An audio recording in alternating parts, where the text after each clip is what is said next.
Ya, Ghorizatul Nau misalnya kita dapat membuktikan bahwa ya manusia itu tertarik dengan lawan jenisnya, itu naluriah ya, itu fitrahnya manusia. Jadi kalau ada eh, apa namanya Tono tertarik dengan Tini, nah itu sudah fitrahnya.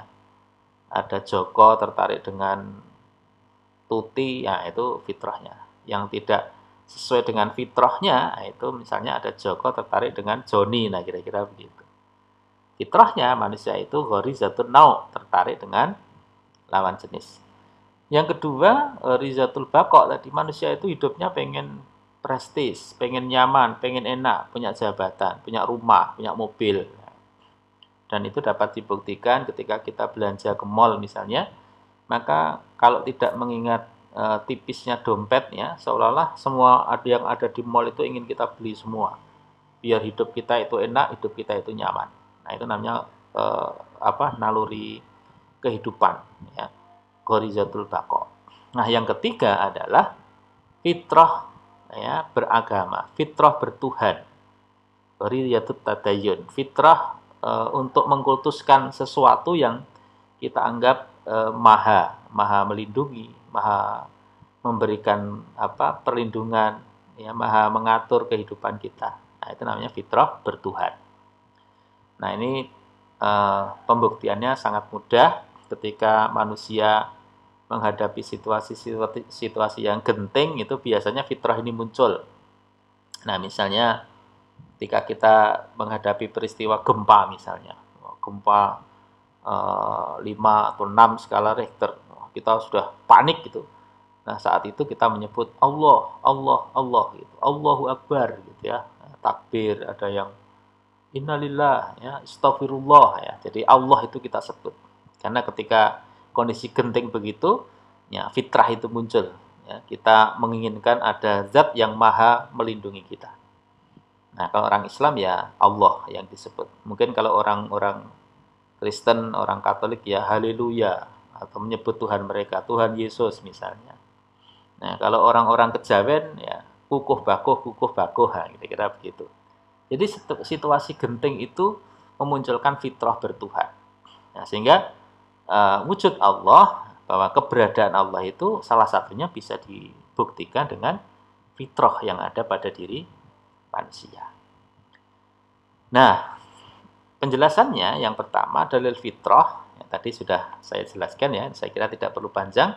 Jadi manusia diciptakan dengan fitrah bertuhan. Maka kadang disadari atau tidak, disertai belajar ataupun tidak ya, maka naluri berketuhanannya itu akan bangkit, terutama ketika menghadapi situasi-situasi yang genting, situasi-situasi yang gawat. Nah, itu akan muncul ya. Nah, yang kedua, tadi dalil fitrah, kita bisa tahu tentang Tuhan. Yang kedua adalah dengan dalil akal. Bagaimana kita membuktikan tentang keberadaan Allah dengan dalil akal? Nah, tentu kita tahu bahwa akal itu digunakan untuk merenungkan keadaan diri kita, diri manusia. Akal juga bisa digunakan untuk merenungkan alam semesta. Ya. Dan manusia dapat membuktikan adanya Tuhan dengan menggunakan akalnya juga. Ya. Maka di dalam ayat Al-Quran itu banyak. Wafi anfusikum afala takilun, afala tubsirun. Maka dalam diri kamu, kenapa kamu tidak melihat? Ya, karena disitulah kita bisa melihat kekuasaannya Allah yang telah menciptakan diri kita ini. Ya, bahkan terhadap alam semesta, hewan, binatang, ya itu kita bisa melihat betapa hebatnya Allah yang telah menciptakan manusia dan makhluk-makhluk yang lain. Nah, kemarin saya mendapat informasi, saya buka di Instagramnya Kim ya. Kim beberapa hari yang lalu itu memposting tentang seekor nyamuk ya, nyamuk yang dilihat pakai mikroskop dengan perbesaran 400 kali ya. Nah, itu ternyata nyamuk yang kecil itu, yang beratnya hanya 0,001 gram, itu tidak ada 1 gram.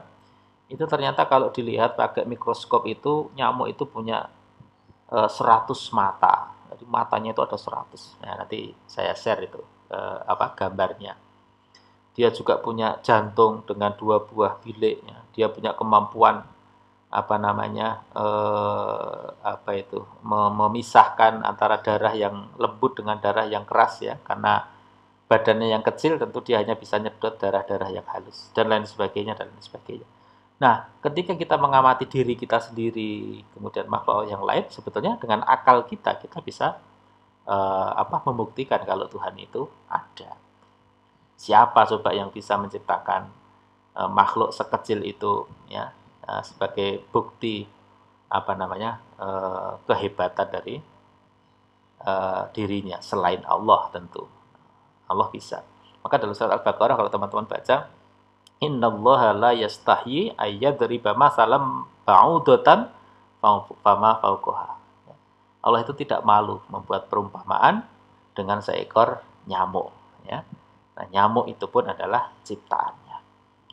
Nah, maka saudara sekalian, untuk membuktikan Allah dengan dalil akal ini, maka ketika kita bicara akal untuk membuktikan sesuatu, maka akal itu bisa digunakan dengan beberapa teori ya, teori sebab, teori keteraturan, dan teori kemungkinan atau probabilitas. Ya. Pertama, teori sebab. Dalam teori ini disebutkan bahwa segala sesuatu itu pasti ada sebab yang melatar belakanginya. Adanya sesuatu pasti ada yang mengadakan. Dan adanya perubahan pasti ada yang mengubahnya. Mustahil sesuatu itu ada dengan sendirinya. Dan mustahil pula sesuatu itu ada dari ketiadaan. Nah, pemikiran tentang sebab ini kemudian akan berakhir dengan teori sebab yang utama atau dikenal dengan istilah causa prima. Maka dia adalah Tuhan. Nah, barangkali ini berbeda dengan konsep sekuler ya, yang kalau menurut dalil ilmu-ilmu barat, sesuatu itu dianggap ada kalau berangkat dari materi. Maka kalau kita baca buku-buku tentang teori tentang asal mula kehidupan, ya kalau dalam ilmu khasanah keilmuan barat itu dikenal ada teori Big Bang. Jadi alam semesta ini pada mulanya adalah terjadinya ledakan besar, boom gitu ya, yang kemudian dari ledakan itu muncullah lompatan-lompatan benda-benda atau partikel-partikel yang membentuk bumi, Mars, ya, Venus, Jupiter, Saturnus, Uranus, dan seterusnya itu, yang kemudian mereka beredar. Tapi pertanyaannya, ya siapa yang menciptakan Big Bang itu kalau memang teori itu benar? Ya, tentu akhirnya adalah pada siapa dibalik peristiwa Big Bang. Nah, kalau keyakinan kita sebagai orang yang beriman, tentu semuanya itu adalah Allah Subhanahu wa Ta'ala. Kausa primanya atau sebab yang utamanya adalah Allah Subhanahu wa Ta'ala. Ya.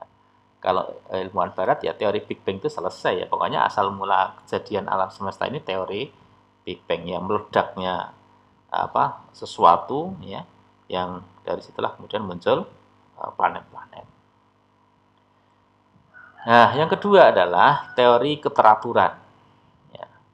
Menurut teori ini, alam semesta dengan seluruh isinya, termasuk matahari, bumi, bulan, bintang-bintang, itu bergerak dengan sangat teratur. Maka keteraturan itu mustahil berjalan dengan sendirinya, tanpa ada yang mengatur. Nah, siapakah yang mampu mengatur alam semesta ini selain dari Allah, dari Tuhan? Nah, maka dari keteraturan ini pula yang kemudian menjadikan manusia ini meyakini bahwa ada yang mengatur itu semua, yaitulah Tuhan. Nah, Tuhan itu dalam bahasa kita orang beriman namanya Allah Subhanahu wa Ta'ala. Baik. Nah, saya tampilkan saudara sekalian. Ini sebagai visualisasi tentang bagaimana menjelaskan teori keteraturan tadi. Kita meyakini bahwa di alam semesta ini ya banyak planet ya, ada galaksi namanya Bima Sakti ya.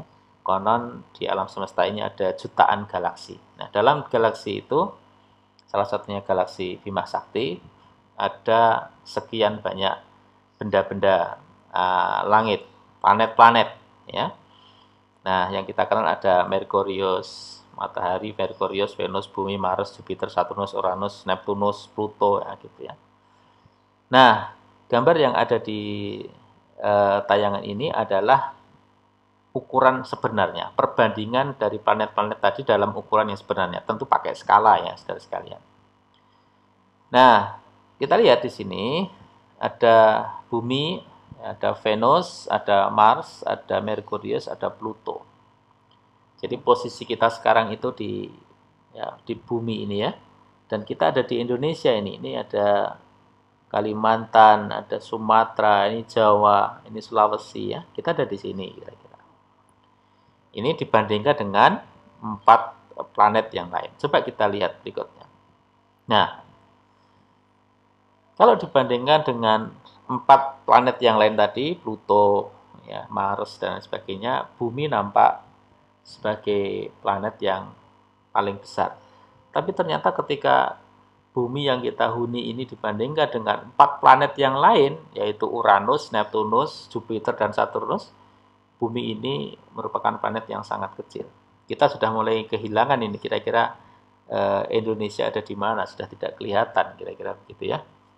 Nah, ini. Nah, bagaimana kemudian kalau dilihat ukuran Bumi dibanding dengan matahari? Nah, nampak kita tidak bisa melihat lagi, Bumi hanya sebuah titik hitam kecil yang ada di sini, saudara sekalian. Bayangkan, dalam galaksi Bima Sakti itu ada matahari, Merkurius, Venus, Bumi, Mars, Jupiter, Saturnus, itu baru 1 galaksi. Padahal di alam semesta, di jagat raya ini ada jutaan galaksi. Kita dibanding dengan matahari, Bumi dibanding dengan matahari, ya hanya titik saja. Ini matahari. Ya. Kemudian matahari, apakah masih ada benda langit? Masih banyak ya. Kita lihat. Bagaimana matahari jika dibandingkan dengan benda yang lain, benda angkasa yang lain? Ada Sirius, ada Pollux, ada Arcturus. Kita lihat matahari itu hanya di sini. Kecil tadi ya. Ini Arcturus, lebih gede lagi dari matahari. Pertanyaannya, buminya di mana? Buminya sudah tidak kelihatan karena saking kecilnya. Apakah ini sudah selesai? Belum. Arcturus tadi dibandingkan dengan Antares, itu Arcturusnya masih segini. Antares itu lebih besar lagi. Ya, sebelum itu ada Betelgeuse ya, ini nama-nama planet ya, benda-benda langit. Nah, kalau kita berpikir seperti ini, lantas bagaimana ukuran kita ya di mata Allah Subhanahu wa taala? Tentu kita akan ya, Masya Allah, kita subhanallah, ya betapa agungnya Allah Subhanahu wa taala menciptakan ini semuanya beredar ya, baik di dalam porosnya ataupun kalau bumi yang mengelilingi matahari, di samping bumi itu juga berputar di dalam porosnya, semua berjalan sesuai dengan keteraturannya. Siapakah yang menggerakkan itu? Tentu akal kita ya, ada sesuatu ya, pasti ada yang menggerakkan, mengaturnya, perputarannya, dan itulah keyakinan kita adalah Allah Subhanahu wa taala. Baik saudara, ini saya tayangkan film waktu saya shoot langsung ketika saya di museum Al-Quran di Madinah, Al-Munawwarah tahun 2014. Jadi saya shoot langsung dari tayangan video ini. Ya baik, kita lanjutkan saudara. Jadi kita lihat tayangan berikut. Ya, ini ambil gambarnya dari Masjid Nabawi di Madinah Al-Munawwarah. Terus ditarik terus ya. Kita lihat nanti. Nah, ini bumi. Ini adalah planet bumi yang kita huni. Kita ada di Indonesia. Ini bumi. Nah, ini matahari yang baru saja lewat. Nah, ini matahari. Ini adalah matahari. Sementara bumi terus ya. Nah, ini tadi bumi mengitari matahari. Ini planet-planet yang lain, ada Merkurius, Venus. Ya. Mataharinya di sini. Terus kita tunjuk ini matahari. bicara tadi ya, ini matahari. Nah, ini galaksi kita, galaksi. Nah, sementara di jagat raya ini ada jutaan galaksi. Wah, di sana tadi ya. Galaksi ribuan, jutaan. Nah, sangat luar biasa ya, saudara sekalian. Inilah kuasanya Allah. Allah menciptakan semua ini, jutaan galaksi yang ada di jagat raya ini. Buktikan kebesarannya Allah. Saya ulangi, coba kita lihat lagi.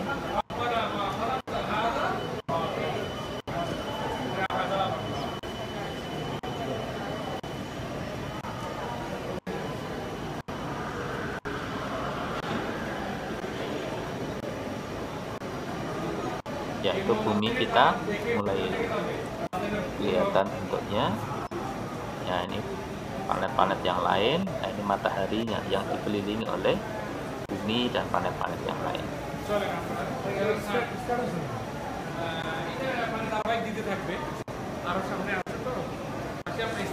Ini matahari. Galaksinya ya.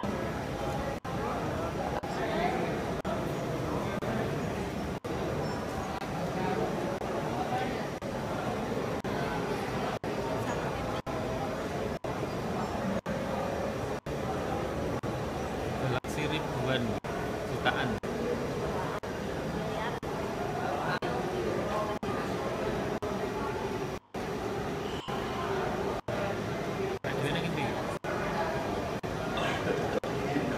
Oke, baik, itu dengan dalil akal, teori keteraturan, kita bisa menyaksikan betapa Allah menciptakan alam semesta, benda-benda langit yang berputar pada porosnya dengan keteraturannya. Itulah karya dari Allah Subhanahu wa Ta'ala. Masya Allah, atas kebesarannya. Allahu Akbar. Nah, berikutnya saudara, yang ketiga ada teori probabilitas ya. Nanti Anda simak sendiri. Dengan teori ini akal kita pun juga bisa membuktikan akan keberadaan Allah Subhanahu wa Ta'ala. Nah, namun demikian, tadi yang pertama dengan dalil fitrah ya, dalil fitrah, kemudian dalil akal. Yang ketiga ini adalah pembuktian Allah dengan dalil nakli. Nah, meskipun secara fitrah dan akal tadi, ya, kita sudah diajak untuk berpikir, merenungkan tentang siapa Tuhan, dan sesungguhnya dengan fitrah dan akal itu manusia sudah mampu menangkap adanya Tuhan, tetapi manusia juga masih membutuhkan informasi langsung dari Allah untuk bisa mengenal siapa dirinya. Kenapa? Karena sebab akal dan fitrah itu tidak bisa menjelaskan siapa Tuhan yang sebenarnya. Hakikat dari Tuhan itu sebenarnya siapa. Nah, banyak ayat yang menjelaskan bahwa Allah Subhanahu wa Ta'ala adalah pencipta alam semesta dan seluruh isinya, ya. Dan Dia pula lah yang mengaturnya. Pergerakan-pergerakan itu adalah yang mengatur Allah. Nah, di video ini akan saya tayangkan contoh pemahaman manusia tentang Tuhan hanya mengandalkan akal saja. Karena kalau kita mengandalkan akal saja, maka akal punya keterbatasan. Kita lihat ini di sini ada tayangan. Itu membuktikan betapa akal itu punya kelemahan ya. Dia tidak bisa membuktikan hanya dengan akal saja bahwa Tuhan itu ada. Mereka yang mendewa-dewakan akal, yang hanya percaya kepada sesuatu karena sifatnya material bisa dilihat, maka kalau bicara tentang Allah itu tidak ada yang bisa dilihat. Baik, saudara sekalian, selanjutnya yang terakhir dalil nakli ya. Maka kalau ada keterbatasan fitrah, ada keterbatasan akal, maka yang ketiga cara membuktikan keberadaan Tuhan adalah dengan menggunakan dalil nakli. Maka Allah Subhanahu wa Ta'ala menjelaskan tentang jati dirinya ya, di dalam Al-Quran ya. Jadi dalil nakli tentu dalil yang berdasarkan nas-nas, yaitu Al-Quran dan hadis. Dalam Al-Quran misalnya surat Al-A'raf ayat 54 Allah berfirman, Inna rabbakumullahu alladzi khalaqas samawati wal arda fi sittati ayyamin tsumma stawa 'alal 'arsy yughsil lailan nahar yatlubuhu hasithan wasyamsa wal qamar wan nujuma musakhkharatin bi amrih ala lahul khalqu wal amr tabarakallahu rabbul alamin.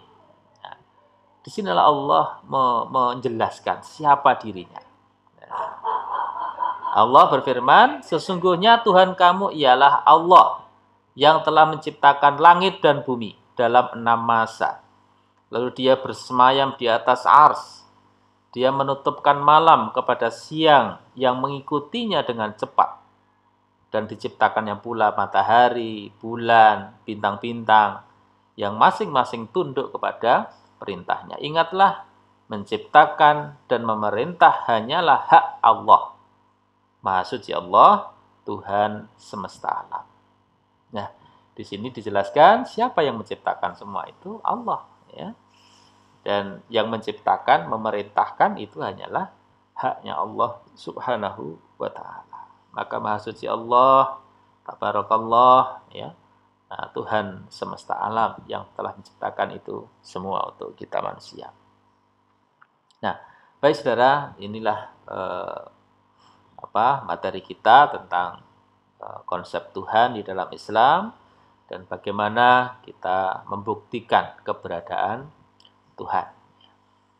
Baik, saya kira itu dan insyaallah kita ketemu lagi pada pertemuan yang akan datang dengan materi yang lain dan mudah-mudahan Allah memberikan kesehatan, keselamatan kepada kita sehingga kita bisa beraktivitas dengan baik dan tetap semangat menjalani kehidupan kita. Mari kita akhiri pertemuan kita dengan kafaratul majlis. Subhanakallahumma bihamdika asyhadu an la ilaha illa anta astaghfiruka wa atubu ilaik. Assalamualaikum warahmatullahi wabarakatuh.